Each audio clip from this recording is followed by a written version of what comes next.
Je fais un récapitulatif des résultats de la Coupe du Monde 2026 tous les jours. Et pour ce 6e jour, on va évidemment commencer par le match de l'équipe de France face au Sénégal qui s'est soldé sur le score de 3-1.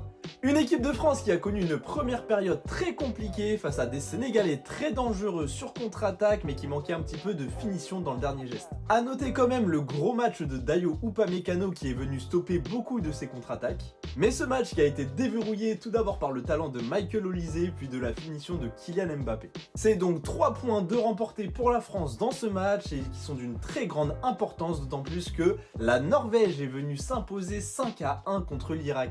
Une équipe irakienne qui a pourtant été très séduisante, malheureusement ils ont cédé sous le poids de la force offensive norvégienne. Ces résultats mettent donc la France et la Norvège à égalité à 3 points en attendant le prochain match. Et à 3h du matin, désolé à nos amis algériens, mais ils ont perdu 3-0 face à l'Argentine.